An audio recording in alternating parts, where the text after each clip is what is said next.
直觉得我的长相有损市容。如果不是因为七彩学堂，不会有这么多人认识我。糊涂怪！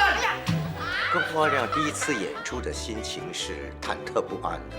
我跟他就是合作无间，花亮离开我们20多年了，经常怀念他了。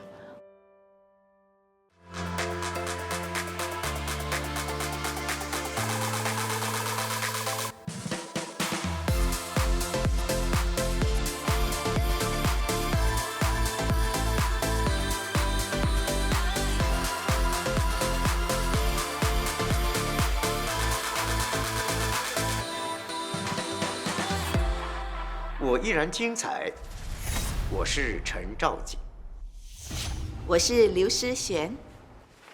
OK，ready one two。老师现在心情怎么样？非常紧张，故作轻松。我是刘诗璇，我踏入社会的身份是配音导播。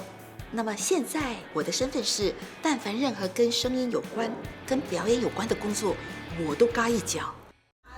1999年，刘诗璇因拍摄《七彩学堂》，让她成为耳熟能详的演员。在这之前，她可是一名幕后功臣。1979年，我到电视台就是要做戏剧导播，哪里知道我进电视台的时候，戏剧导播没有空缺，只有跑出一个名字叫配音导播。我就在想，什么是配音导播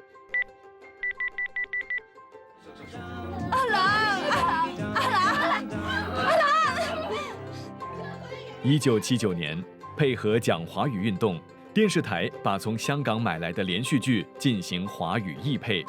诗璇的工作是负责将粤语台词改译成中文，必要时删除不雅的台词。你真的没事？进来了之后，我的纠结就是，我本来是要说故事的，我的天地有那么大，可是到配音间就只有一个麦克风，所以我就觉得手脚被绑住了。一直到诗璇跟随配音导师毛薇和王梅到香港参与电影配音的制作后，才改变了他的想法。开始的时候我志不在配音，但是跟导师到了香港之行，看了李汉祥导演做的那个《火烧圆明园》之后，哇，我对声音表演开始充满了热情。我的导师毛薇先生、王梅女士，我们遇到了月华、小金子、王来，这录音的，他们除了演得好，他们的声音配音也非常好。我对声音这种感觉有了更大的追求，就是说我要知道一个人的声音能够有多少的变化，怎么样的情绪底下能够用怎么样的声调、语调、语速、停顿去改变你的声音的质量来说那个台词。所以我就开始觉得配音这工作满足了我好多好奇。我是陈兆景啊，我现在已经是退休的年龄了，不过呢，退而不休。每逢星期天，爸爸就带他去打架。我还是在学校，在补习中心，用讲故事的方式，教孩子们华语。这个教育的工作就是以戏剧的形式和那个动感来教他们华语。73岁的陈兆景，年少时期便投入舞台剧，丰富的表演经验让他与好友华亮在1980年代成了家喻户晓的相声演员。哎呀，你现在赶来召开演员，你去了我不要你，我不会给你去，多的去。哎呀，给我多一次机会，给我多一次机会。很重要的一个很关键的，就是我在我的艺术生命中的一个走向电视台的一个转折点也是华亮关系。华亮是赵瑾在1969年参加儿童剧社时认识的伙伴。华亮很会搞笑的很会扮各种不同的阶层的人物。那么电视台请我们演的时候，我抗拒，本来是他一个人在演的，我什么都不上，我很有自知之明的。我说我们不属于电视台的，人家会笑。华亮讲不要紧啦，我们开场讲标准的华语普通话，那接下来我们就学咯安迪的怎么讲，安哥怎么讲，这样学咯。你真会打架啊！你看你这身打架真好。好慢着看。什么叫打架？哦，不是打架，是打分呐。打扮啦！哦，打扮呐。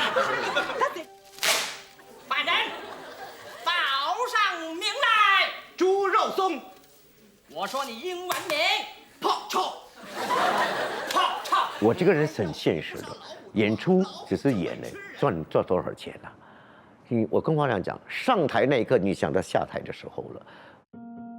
花亮真的花了很多时间写剧本，真的很累啊，没有人会知道。还有外面很多人找我们录广告，找我们商场表演，我们说商演，每天这样跑，那个压力有多大，你知道吗？那个时候应该是30多岁吧，承受不了，所以胃酸啊、失眠啊什么的，差不多是7、8年吧，慢慢的没落。我觉得这个是必然的，因为剧本已经想不出更好的点子了。两人结束了约7年的电视演出，在外还有合作，但在1995年，华亮不幸在车祸中丧命。当时我也得一种焦虑，就是我感觉他生命很脆弱，因为他走的应该非常伤痛了，脆弱。那个时候我们就停一段时间了，我连上台都不敢上台。我们之间的友情啊，就是难分难舍啊，因为经常吵架的，为了一个剧本，27年了，走了27年。这个呢是新加坡的录音间，我们呢可以准备2把麦，或者是3把，然后呢我们面对的呢是电视，屏幕小多了。我们做的配音工作是这个样子的。84年的时候，我们就开始收到本地戏了。我们刚刚开始配有一个很大的制作，就是《雾锁南洋》。水哥，不要为了我跟大家过不去。施璇记得在替《雾锁南洋》筹备配音工作时，剧集的导演江龙希望透过配音让角色更为鲜明。向云的给他那种很怕生的感觉。这里是哪里？请你帮个忙，这种怕怕的。文勇呢是很憨厚的。你们把他赶走了，你们开心了。那么那些根本不能演的，就真的是靠我们的配音员去给他戏了。在这个画面刚刚过的地方，你帮我加几声，增强他的威信。比如说，你以为我不知道？他以为演员就演完了，可是这个戏那个演员的脸那个威出不来，我们就可以在你以为我不知道？后面那他的气势就上来了。罚酒一杯，并吟诗一首。不，古装剧的台词是这么难。有一个演员，他演的是个太监。太监他最会讨好皇上了，是什么国家送来的贡品啊？这个猪啊，是经过怎么样调养啊？怎么样啥？他完全记不住哎。他说皇上1、2、3，1、2、3、4、5、6、7，他就做那个样子。我们就在他的1、2、3这几个字音里头音节去填字。配音导播在编写剧本这个环节啊，我之前不是说绑手绑脚吗？当我一进入了剧本编写的时候，我发现我没有离开戏剧，我越来越喜欢声音的工作。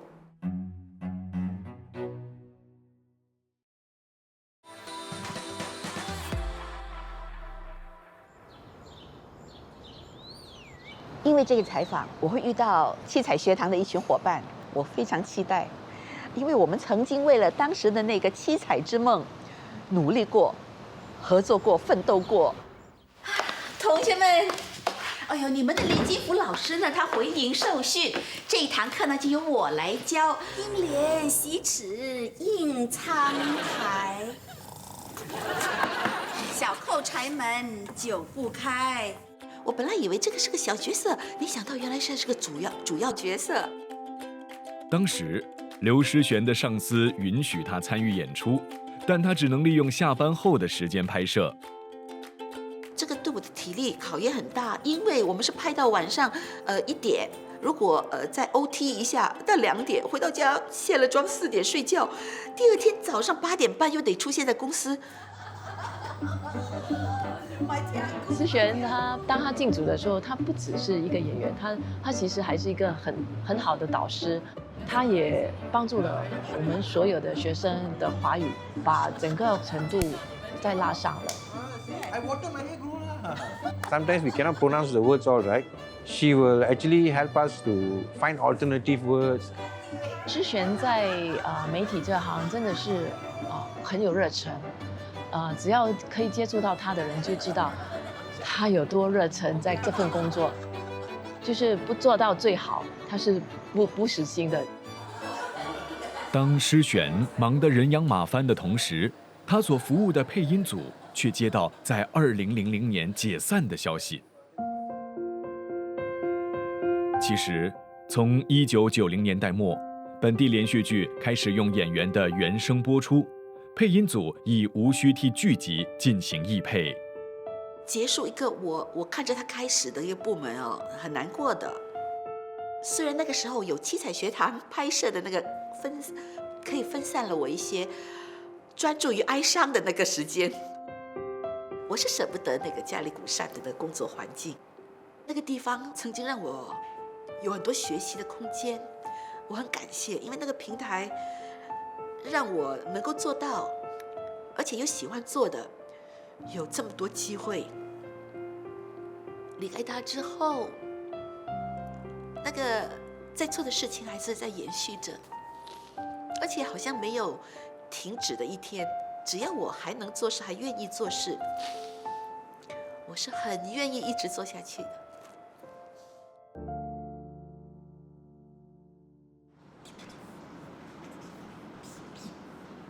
漫画我是很喜欢，可是漫画除了画好之外，最重要是有意思在里面，这个东西很重要的啊。如果你画不出它的那讽刺的味道哦，挥洒不出来的话，你这个漫画没什么，跟普通的话没什么两样。你失败你就不要展现给人家看咯，给自己看就好了。我父亲呢是福建来的，所以他有带一些这种连环画册。像《白蛇传》啊，《三国演义》啦，《红楼梦》啊这些东西，那个我小，中文的根底也不深，可是那个图画画得太好了，在我的灵魂里面已经觉得我很喜欢这样的东西，所以每天都在看。这个看的过程中都影响到我画画。陈兆锦高中毕业后，曾在一间出版社负责绘图与设计。千禧年之后，赵锦离开从事将近20年的插画工作，开始为学子讲故事。赵锦老师的绘画的那个能力是非常的强，他能够一边讲故事，一边在我们的这个白板上面用马克笔作画。孩子呢，他的理解力是不是很高的哈？那我们要给他专注，给他通过故事了解一个道理的时候呢，那我们在表演方面就要加强了。比如我会演老虎的声音啊，这个老虎不会说话，可是你要学会它那吼叫声。我觉得他其实是把他这一生人当中的所谓的艺术造诣都结合起来了，然后传授给我们的这些所谓的小朋友们。你打到上面去，那个鸟掉下来了。我不能在大舞台表演，我在小舞台、学校的舞台表演，而挥洒着那个语言艺术的魅力，化成教育的种子。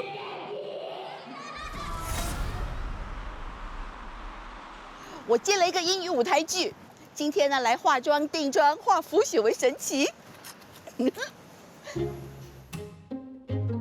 刘诗璇虽然是一名配音导播，但她从中学以来便活跃于话剧表演。这个妆就是剧中角色的样子，然后我会弄发型，换服装，换了服装之后就要拍剧照。这部英语剧《Old Glaze》3月份要在舞台上跟大家见面，2月会密集彩排，而现在我要勤练英语了。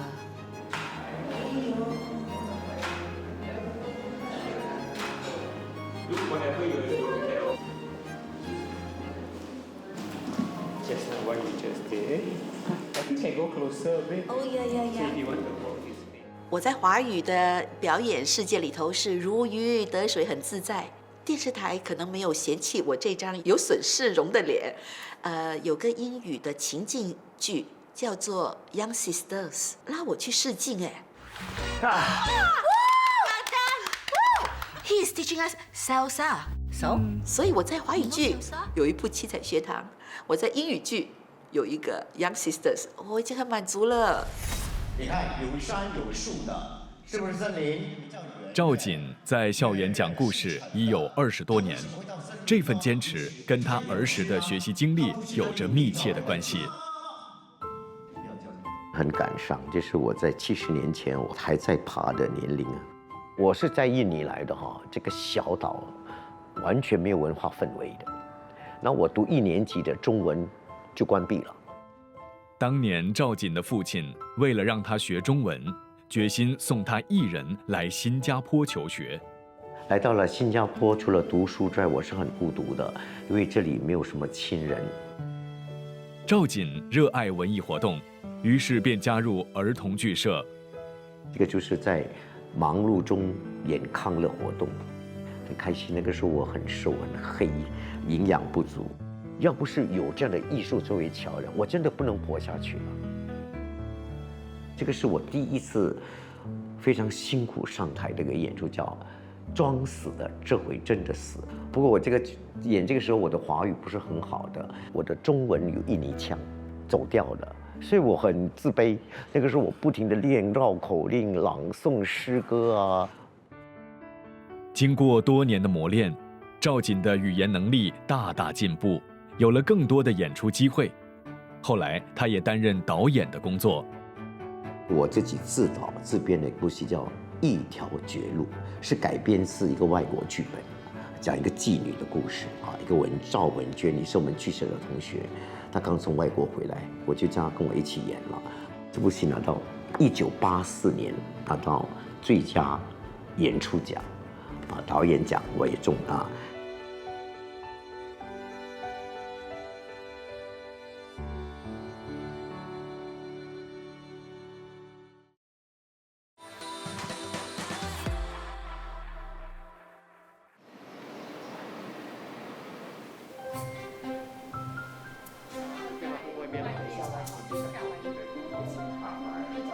这个主题是双亲节啊，顾名思义就是以双亲对孩子的关系。那现在我们的社会啊，已经你也感觉到亲情蛮平淡、蛮浅薄的，所以我们用艺术形式啊来表达我们的原意，对社会也是一种教育的贡献。大概是有6、7年前，我参加了赵瑾大哥他导的一部《72家访客》，很多的演出我都找他。他个人的生活也非常的丰富。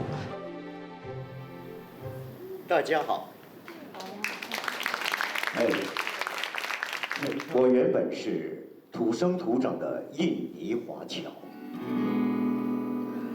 我望着爸爸，我心里一点准备都没有。船开了，哦，茫茫的南中国海，风大浪大。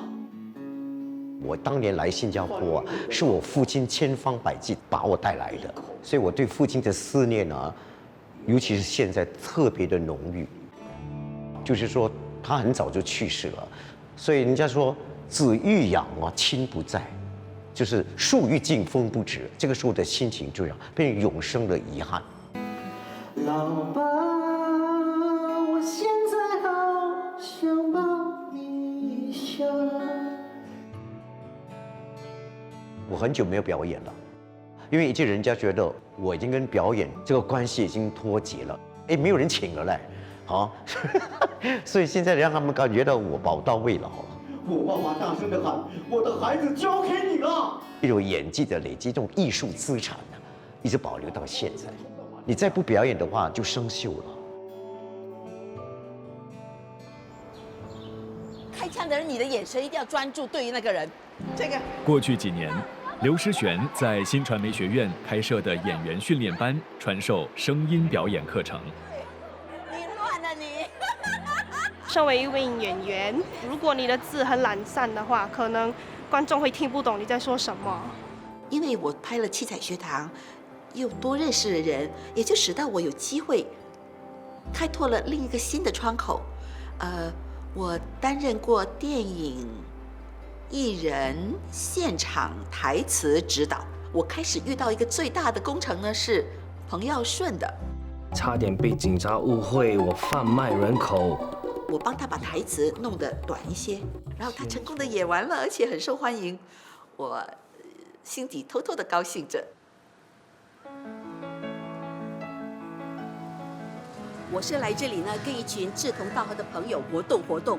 虽然我是台词老师，可是他们的生活历练让我获益良多。这个乐龄话剧团叫亮点，是由孙于慧所组织的。他请诗璇来指点团员。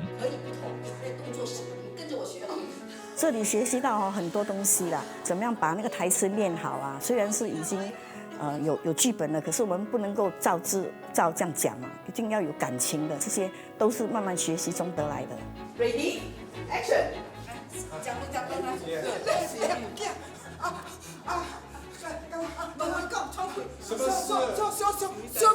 就跑啦！诗璇老师是很有耐心的一个导演，他也知道这些乐龄人士他们不是一个真正的演员，所以他会体谅。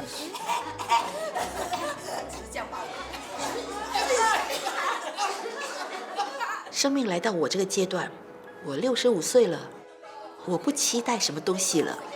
我觉得，任何来到我身上的都是好事，我会随遇而安，随遇而享受，随遇而感受。舞台它是概括文化、精神，还有你对人生的体验，融成一团火，把它呈现在舞台上，是一个很具体的东西。所以我觉得很幸运哦，我的生命有加入这样的因素啊，非常有光彩。希望把我的艺术资产发扬光大，就这么一点点的理想而已。也是你当初说的，要为大局着想。我觉得人一定要固执于自己爱做的、喜欢做的。只要你一直保持这份爱，你会让它越做越好的。